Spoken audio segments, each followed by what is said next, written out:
quick basics. I will have you out of here quickly. Just want to real quickly just remind you, if you're not familiar with about Volunteer Florida.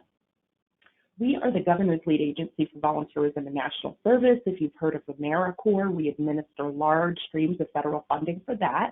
And then we're also the state's lead for agencies for volunteers and donations before, during, and after disasters. We really focus on fostering volunteerism around the state. Wanted to let you know, if you're a volunteer engagement leader, which I'm sure most of you are, we do have a panel. There are going to be several volunteer coordinators from around the state who are going to just talk about the experiences that they had during COVID, and then what they're doing in terms of reconnecting to in-person volunteers and virtual volunteerism. So I think it's going to be really great. I will send you all the link after this webinar in case you'd like to join us for that. That's going to be Tuesday, June 29th at 10 o'clock. So for Volunteer Connect, if you haven't already logged in, you will see here on our main page the login button in the Volunteer Connect widget right there. And that's where you're going to be able to get into your account, and that's where all of the varying features are for you to use. If you haven't already signed up for our newsletter, this is our General Volunteer Florida newsletter. There's a sign up there on our website. We'd love for you to know some of the goings on at our organization. I'm not going to go into this, I know you all know, but just remember the key terms and conditions. Please be sure in particular that you are not requesting fundraising dollars. That's the big one for us. Or participating in any political or legislative activities and advertising those. Okay, so these are the several things we're going to cover. We're going to go ahead and get started. So your account, you've got plenty of features that are available to you. You log in, as I mentioned, in the Volunteer Connect widget right there. And then this is what you're going to see. We try to put up varying types of information for you, tutorials, articles, and things that may be helpful for you as you are managing your account and using Volunteer Connect. So here's your menu, all kinds of information available to you there, all kinds of features. So one of the key things I want you to know is that when you registered, you entered a mission statement. But if you want individuals to see something different when they click on your organization profile, which they can do from search, you can go to My Organization, and that's where you can edit, you can bold, you can use all kinds of formatting options to do that. So you certainly can do that there. And if you scroll down underneath My Organization, you'll see Organization Contacts. That's where you can add other people to your account. You create that organization contact, and then you just want to make sure that you request portal access, and that person will be added to your account and can access all of the features there. I'm going to go back real quickly to this page. This is what an organization profile looks like. You just want to make sure it's clean. You want to make sure your branding is appropriate for the rest of your organization, congruent with that. But you can put other links in there to varying types of information, whatever might be best for you. So creating opportunities, of course, is the main thing. So under volunteer opportunities on the left, you go in and you'll see a green button for creating an opportunity. You'll enter in your opportunity name. We'll go into scheduling and into registration type in just a minute. Just think about a couple of things when you're doing your description. What are the details that are critical for someone to know who maybe has no context for your organization? You want to share the impact of the opportunity, make sure that you have great grammar, spelling, formatting, that it's nice and clear. This kind of thing is not very helpful, obviously, and I know I'm preaching to the choir on this, but giving them enough specifics without going into too much detail so that they are drawn to your particular organization. So there are a variety of different ways that you can describe your volunteer opportunity. You'll see those there. The ones that are asterisked are the ones that are required, of course. Note the minimum age is a minimum age with adults, so be sure that you've got that correct. And these also help people with searching. So if somebody's looking for a minimum age, if they're 16 or something like that, they can search that way. They're looking for a particular impact area and so on. So again, making sure you've got that opportunity name and that description clear and appealing to somebody who's looking for an opportunity. So if you look here, this is just a quick example. I made this up, but again, with the bold, you can hyperlink things. But what's clear? I mean, what's important for that volunteer to know? So again, that's just a quick example. You'll see up in the right corner, that's where your issue area and the requirements will appear for people if they do click on the opportunity. You can add pictures if you'd like. Just make sure you're careful with too many fonts, different sizes, kind of overloading that way. That actually is overwhelming for individuals. So we're going to talk about the schedule and registration types, and we'll also talk about being able to post virtual opportunities. So you can schedule volunteers in two ways. One is that they're date and time specific. This is when you need a certain number of volunteers, basically it's shift work. And then individually scheduled means that there's kind of a more of a flexibility there in when the volunteer comes in, or you just have a general interest in learning. They have a general interest in learning more about the volunteer opportunity, but there aren't any dates and times. So those are the two ways to schedule. And then people can register a certain way. So with those kind of shifts, that date and time specific option for registration, they can sign up. And if they do that, they are automatically confirmed. If you have 15 slots, 15 people register, they'll automatically be added to a waiting list or encouraged to look at other occurrences, which is kind of what that shift name is within this particular platform. If you do the registration type express interest, that just means they're not automatically confirmed. You can review, you can send them an application, things like that. And then you can use Volunteer Connect to confirm or decline those individuals, or you can do that outside of the platform. So you'll see here that you can schedule people regularly. You can, schedule regularly. You can schedule just an individual shift if you'd like. You can even name that particular occurrence. So you'll see date, start and end time, and then over on the right-hand side, you can create additional occurrences. So this is just a quick example, but let's say you have 3 different Mondays. You can do different times there. You can repeat by week. You can repeat by month, things like that. So you can add all of those in there, and then volunteers can sign up, potential volunteers, for any of those occurrences that are going to appear on the public site. So you'll see here, I'll go to this one. If it does occur on a regular schedule, you'll see at the bottom the different recurrence types that are available for you. And you just want to keep in mind that if you, let's say, do every weekday for a month, all 20 of those times are going to occur individually in your occurrence grid because these can be edited individually. So you just want to be careful with that because all of a sudden you're going to have all of these listings. And if you need to change something, that's going to be a little cumbersome. You can always email us and you can, and I will happily delete those for you in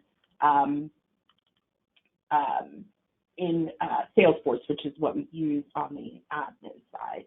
So happy to take care of that. If you make any mistakes, email me vcsupport@volunteerflorida.org. That's vcsupport@volunteerflorida.org. And for any issues that you might have, feel free to email me. And yes, you can add multiple shifts for the same day. That is something that you can easily add within those occurrences. Absolutely.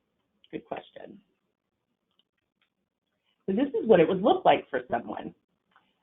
All of your shifts would be listed underneath that opportunity description, like the sample that I showed you. And this is a sign up one. So remember, this is the one for date and time specific scheduling. That means they are automatically confirmed. They're going to get the address for where the opportunity happens. If you want to email them with more details, you are welcome to do that. We see this a lot, during disasters when you need somebody to help with flood buckets or packing food, where you may not be screening individuals, you just want them to show up. So You'll see we do not show the address, just the city, state, and zip for where it's going to occur. The volunteers can click on that right plus, and that's where they can get that expanded and find out more information and then sign up or express interest if they'd like. So that's what it looks like. And you'll see, of course, here the difference with the express interest button is specifically what they'll see there. So with those individually scheduled opportunities, that scheduling type, there's two ways people can register. They can tell you, yes, I'm interested, and here's my schedule. So that would be you are meeting volunteers between 9 and 5, and somebody can say, well, I can be there from 10 to 1, for example. So it's not a specific time that they need to show up. They can tell you within a time frame when they're available.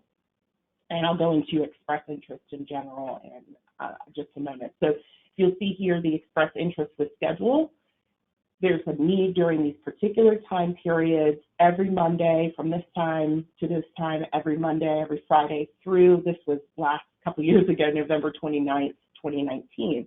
So they could have maybe multiple Mondays if they're interested, and they can select a specific time and date, kind of enter in all kinds of information to help you know when they're available, and then you can contact them about what would work best for your organization and what works best for them.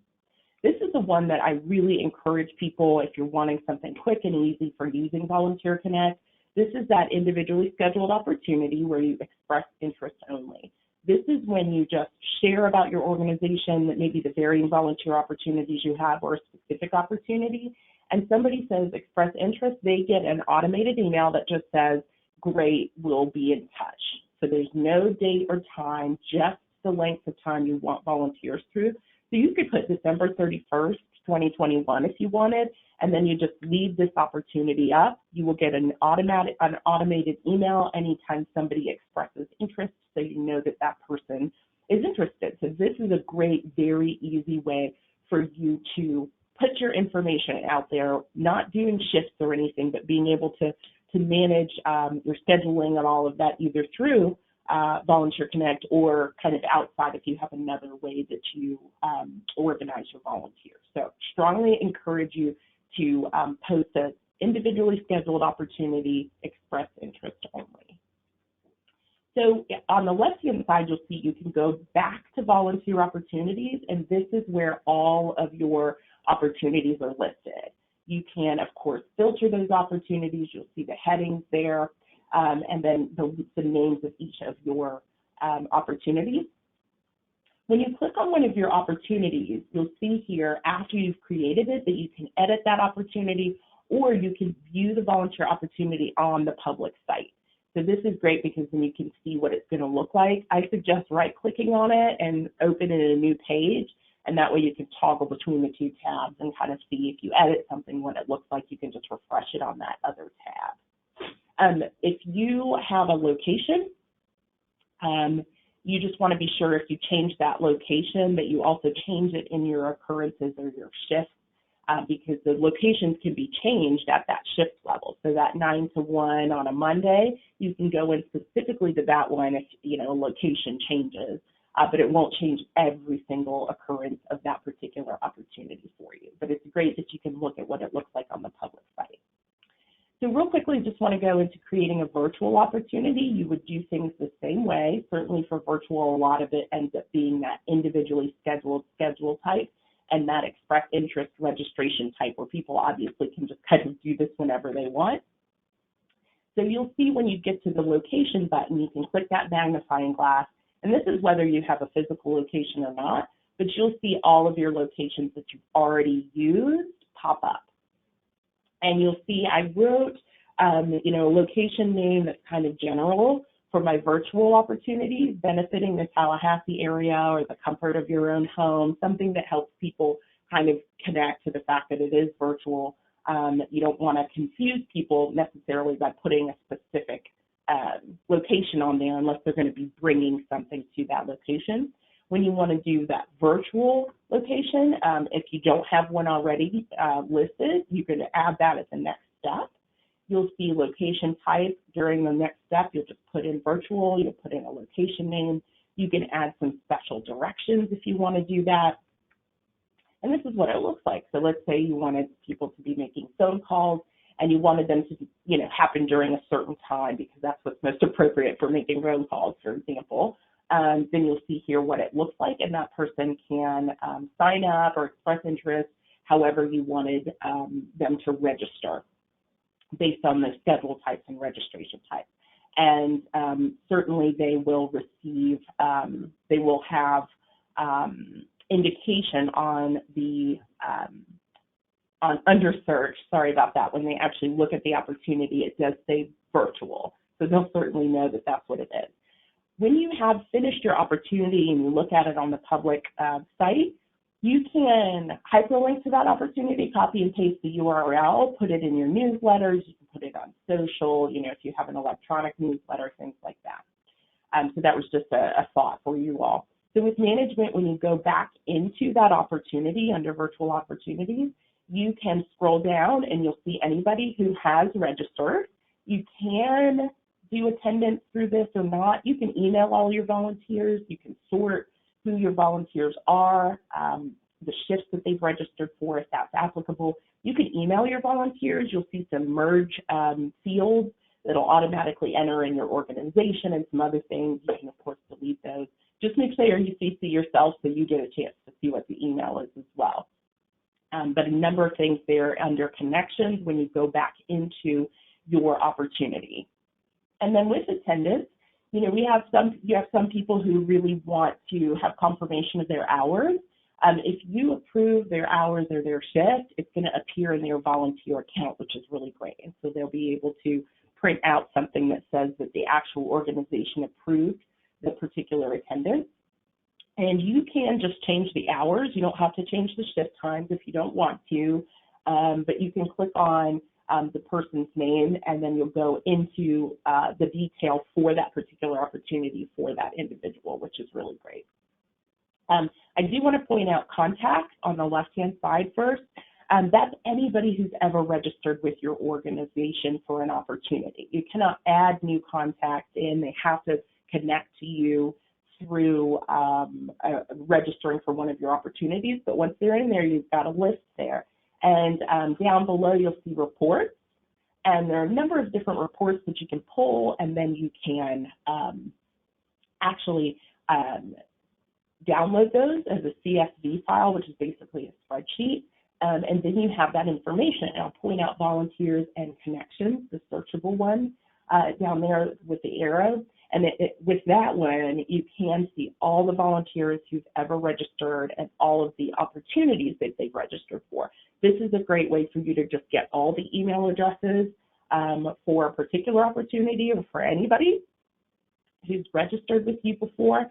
You can cut and paste those from Excel and then shoot an email out with more information or thanking your volunteers, or just so you have a database of individuals to pull from. So all the information essentially that's on Volunteer Connect, you can pull a report for, and then you'll have that outside of the platform for you. So you'll see over there again on the side, the report attendance, contact. You can go in and edit your locations if you want. Just know that if you edit them, it edits the previous ones that you have used that location for. So it's better to just add a location if you want, unless you want that location changed for everything. And it'll warn you about that. But I do encourage you to kind of play around with things before posting them. You can always just cancel a volunteer opportunity or go back. If you ever have questions about canceling an opportunity, you're in the middle of doing one, so on, I've got a couple of different email addresses that I do check VC support very regularly. And you are welcome to send me an email. I can remove things for you, cancel things, answer any questions that you might have. If there's things you'd like to see on the site that would help you, please let us know. We're always trying to improve it. We're also always trying to publicize Volunteer Connect. So that's an ongoing thing, is making sure that Floridians know that this is a source for service for them. We know a lot of you all post on Volunteer Match or other local platforms that you have, and we always think the way that we consider or view Volunteer Connect is that it's more visibility, more volunteers. So this is almost like having another radio station that you are sharing your information on. So we hope that at minimum you'll do one of those express interest, kind of general express interest posts so that people are aware. You don't have to do much administration with that. You'll get that automated email if somebody registers and has a general interest in your opportunity. But vcsupport@volunteerflorida.org. Email me if you have questions. Email me if you just want to know more about Volunteer Connect. We've got plenty of information on our site, but I really appreciate you all taking the time today to be with me, and I really am excited about your opportunity to use Volunteer Connect, and I know it will be beneficial to your organization. Thank you so much for that compliment. I really appreciate it. And yeah, please let me know if I can help you all in any way. And I think we are finished up, and I hope you all have a great rest of the week. Take care.